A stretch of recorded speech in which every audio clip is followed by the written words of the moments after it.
Hello everyone, welcome back to YouTube channel. तो ये हमारी यूरिनरी सिस्टम की 9th क्लास है, जिसके अंदर हम डिस्कस करेंगे यूरिनरी ब्लैडर को। इससे पहले हम यूरिनरी सिस्टम के हर एक ऑर्गन को डिस्कस कर चुके हैं क्लास 1 से लेके 8 तक। अगर अभी तक आपने उन क्लासेस को नहीं देखा है तो डिस्क्रिप्शन में उन सारी क्लासेस की लिंक है, प्लीज़ वहाँ से उनको एक्सेस करो, जाके देखिए। तो हम इस क्लास में बात करेंगे यूरिनरी ब्लैडर की। यूरिनरी ब्लैडर, ठीक है। तो पहले हम यूरिनरी ब्लैडर का एक डायग्राम बना लेते हैं, या फिर चलो बाद में बनाते हैं ना, जिसमें आपको एक्सप्लेन करता चलूंगा तो हम बनाते चलेंगे। तो जो यूरिनरी ब्लैडर है वो एक बेसिकली है क्या, रिजर्वायर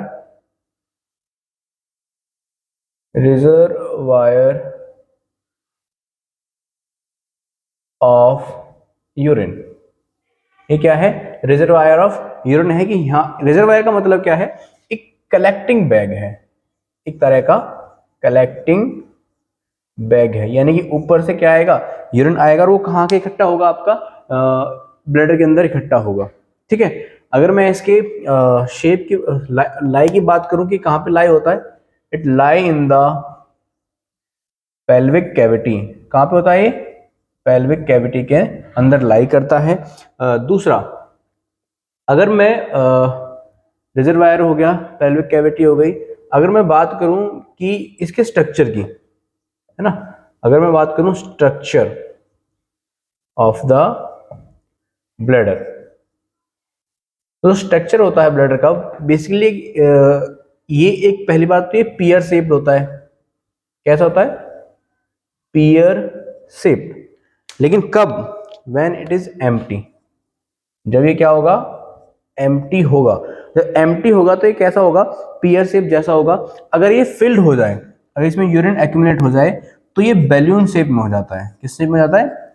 बैलून शेप्ड। कब? जब ये फिल्ड होगा, फिल्ड विद यूरिन, ठीक है। तो स्ट्रक्चर हो गया, पियर शेप का होता है, एम्प्टी होता है जब, और जब ये फिल्ड होगा यूरिन से तो कैसी शेप में चला जाएगा?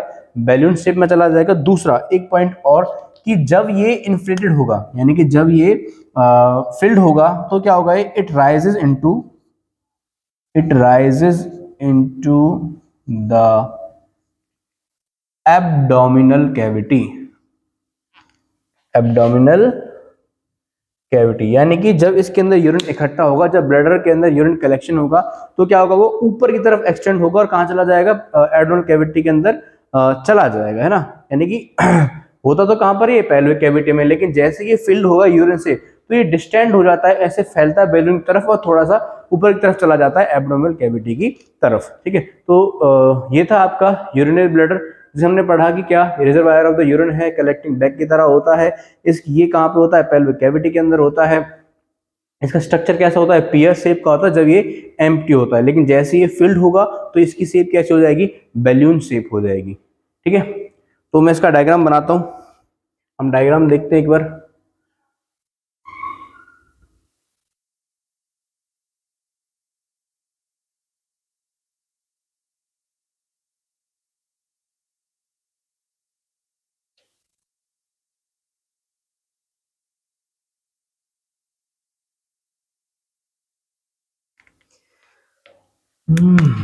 ये हमारा यूट्रस हुआ, ठीक है। अभी हम इसकी लेयर्स की बात करेंगे, कितनी लेयर्स होती हैं इसमें, उनका भी जिक्र कर लेंगे।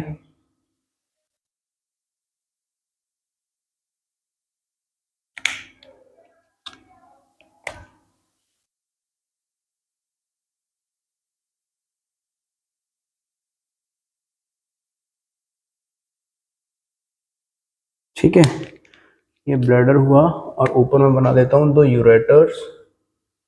ये इधर से आए ऐसे, ये वाले भाई साहब इधर ओपन हो गए, ये इधर से आए और ये इधर ओपन हो गए, ठीक है। ये मेरा यूरेथ्रा है, तो इसकी यूरेथ्रा की एक ओपनिंग होती है अंदर की साइड ऐसे, ठीक है। और यहाँ पर लेयर्स होती हैं,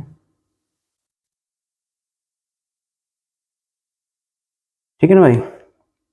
अभी सबको लेबलिंग करेंगे तो टेंशन नहीं लेनी है।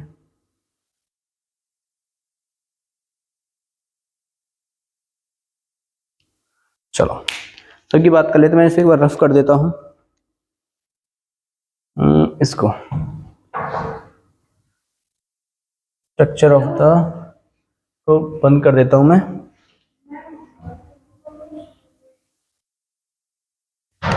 तो इसमें अब जो मैंने यहाँ ड्रॉ करा है मैं उसको यहाँ पे आपको पहले स्ट्रक्चर ले बता देता हूँ।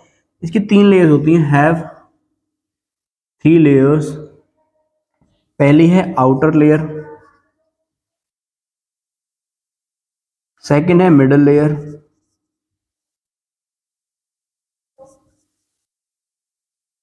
और third one is the inner layer. ठीक है, जो मेरी आउटर लेयर है वो फॉर्म होती है लूज कनेक्टिव टिश्यू से। किससे? लूज कनेक्टिव टिश्यू से। ठीक है, और मेरी जो मिडल लेयर है वो बनती है, मेरी 2 तरह की लेयर होती है। इसमें मैं लिखूंगा इंटरलेसिंग, पहले इसको एक वर्ड और लिख लो, इसको हम बोलते हैं मस्कुलर लेयर। किसकी बनी है? ये मसल्स की बनी है, तो मैं इसको कहूंगा मस्कुलर लेयर। ठीक है, और जो मस्कुलर लेयर है ये वाली, ये बनती है दो तरह की मसल्स से। इसको मैं लिखूंगा interlacing muscle, smooth muscle, interlacing smooth muscle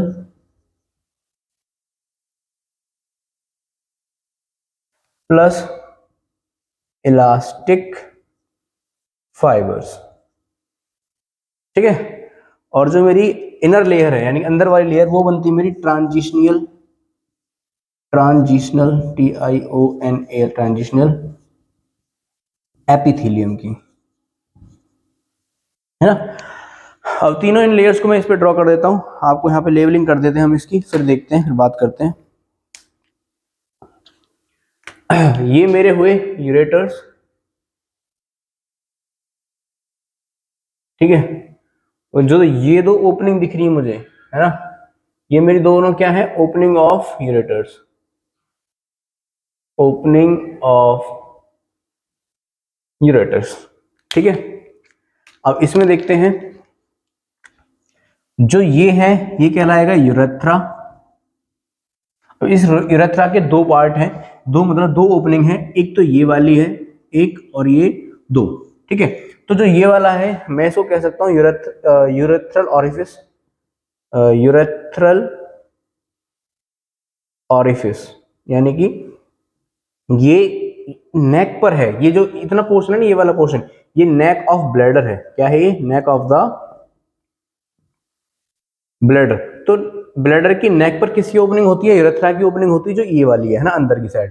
अब आप देख रहे हो कि ये 2 ओपनिंग्स और ये ओपनिंग्स, ये क्या बना रही है? एक ट्राइगोन बना, एक ट्रायंगल शेप में बना रही है ना। अगर मैं इसको ऐसे ड्रॉ करूं तो आपको दिख रहा होगा एक ट्रायंगल जैसा है, तो ये ट्रायंगल जैसी शेप बन रही है, इसको मैं बोलता हूँ ट्राइगोन। क्या बोलता हूँ इसमें?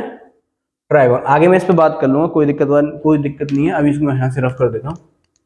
ठीक है, अब मसल्स को देखते हैं कि जो ये अंदर वाली लेयर है ना, ये वाली, ये जो लेयर है ये कहलाती है इनर लेयर।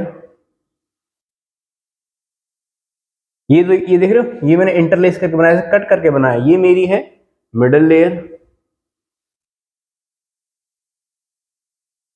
और ये वाला जो मेरा पोर्शन है ये है मेरी आउटर लेयर, है ना। अब जो मैंने यहाँ पे रेड कलर से ऐसे लाइंस खींची हैं, ये फोल्ड्स हैं। ये क्या है? फोल्ड्स ऑफ एपिथेलियम, एपिथेलियम, जिसे मैं बोलूंगा रुगाए। हम इसको बोलते हैं रुगाए। क्या बोलते हैं? रुगाए बोलते हैं। अब ये रुगाए का क्या है? जैसे देखो, हमने पहले भी पढ़ा था कि भाई ये ब्लैडर है, इसके अंदर यूरिन कलेक्ट होगा और एक रिजर्वायर बैग की तरह काम करेगा। तो क्या होगा कि जैसे जब ब्लैडर एम्प्टी है तो वो कैसे है? थोड़ा सा ऐसे है, पियर शेप में है, ऐसे, है ना। लेकिन जैसे ही वो यूरिन उसमें फिल हुआ तो ये बैलून की तरफ फूल जाएगा। तो जब ये इतनी जो इसकी सरफेस एरिया था, जो इतना एक्सटेंड हुआ, है ना, इतना इसका एक्चुअल सरफेस एरिया है। लेकिन जब मैं इसमें से क्या निकाल दूंगा? यूरिन को बाहर निकाल दूंगा, तो ये कॉन्ट्रैक्ट होगा। अब इसी स्मूथ मसल से क्या फोल्ड्स बनेंगी, है ना। जैसे अगर मैं मान के चलो इस स्किन को ऐसे पकड़ के अगर मैं ऐसे खींचना चाहूँ, है ना, तो आप देखोगे कि मेरी इन दोनों फिंगर्स के बीच में स्किन की फोल्ड्स बन रही है ना, ऐसे फोल्ड्स बन रही हैं। अगर मैं यहाँ पे ड्रॉ करूँ तो वो ऐसे दिखेंगी, ऐसे ना, इनको बोलते हैं रुगाए। क्या बोलते हैं इनको? रुगाए। और रुगाए क्या करती है बेसिकली, जब ये कॉन्ट्रैक्ट होगा, ये रिलैक्स्ड होगा, तो ये जो रुगाई है ये ट्रांजिशनल एपिथेलियम से बनेगी। लेकिन जैसे ये फिल्ड होगा, फिर तो ये चौड़ जाएगा, ये सरफेस की सरफेस एरिया इंक्रीज हो जाएगा और ये स्मूथ हो जाएंगी। समझ में आ गया रुगाई क्या होती है? ट्राइगोन आपको बता दिया है, 2 यूरेट्रस की ओपनिंग और एक यूरेथ्रा की इनर ओपनिंग, इनके उसमें एक ट्रायंगल जैसा शेप बनता है, उसे हम बोलते हैं ट्रायंगल। समझ में आया? आई होप इतना आपको समझ में आ गया होगा। इसको मैं रफ कर रहा हूं, तो एक पॉइंट और लिख लो इसमें थोड़ा सा।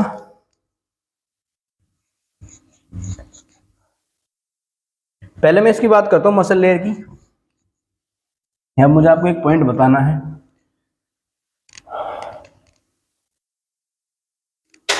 मसल लेयर एक मसल का नाम बनाती है, एक मसल बनाती है, जिसका नाम है डेट्रूजर मसल। डेट्रूजर मसल। अब डेट्रूजर मसल क्या है? It is a combination, it is a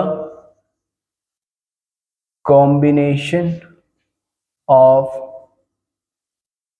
smooth muscle and elastic fibers, जो किस में रेस्पॉन्स होती है? It help in the contraction of the bladder, which नहीं, contraction of bladder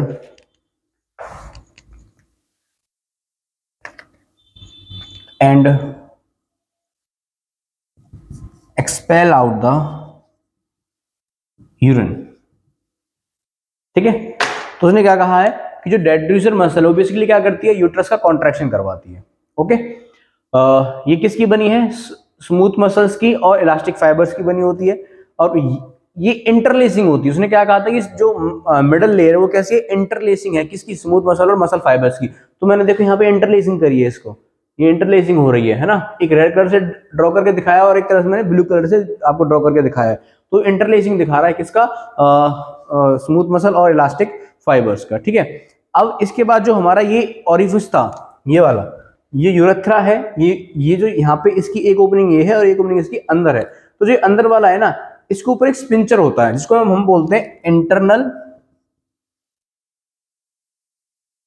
urethral sphincter,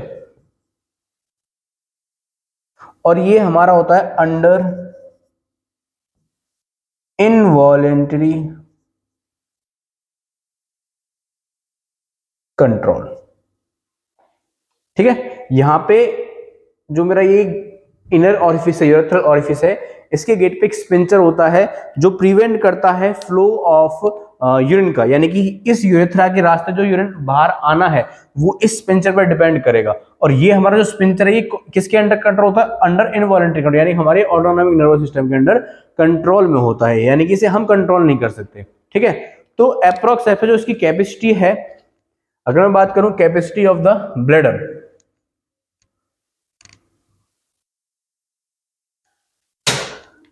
अगर मैं बात करता हूं कैपेसिटी ऑफ द ब्लैडर, यानी कि ब्लैडर कितनी ml तक यूरिन अपने अंदर ले सकता है, तो वो अप्रोक्स 600 होता है। Approx 600 ml of urine can be stored in the urinary bladder. इसके बाद क्या होगा? After this have feeling of voiding, यानी कि आपको वॉशरूम जाने की फीलिंग आ जाएगी। कितने में? जब आपके ब्लैडर के अंदर कितना आ जाएगा? 600 ml यूरिन इकट्ठा हो जाएगा। तो उसके बाद क्या होगा? जैसे आप यूरिन करने के लिए जाओगे तो हमारी जो डेट्रूजर मसल्स थी जो मिडल लेयर में थी वो कॉन्ट्रैक्ट होंगी, और हमारा जो इंटरनल यूरेथ्रल स्पिंचर था वो ओपन हो जाएगा, और यूरिन कहाँ जाएगा? यूरेथ्रा में आ जाएगा। अभी यूरेथ्रा से बाहर निकलेगा नहीं, क्योंकि बाहर भी एक स्पिंचर है, वो हम यूरेथ्रा के अंदर डिस्कस करेंगे। ठीक है, तो यहाँ पे आ जाएगा यूरिन।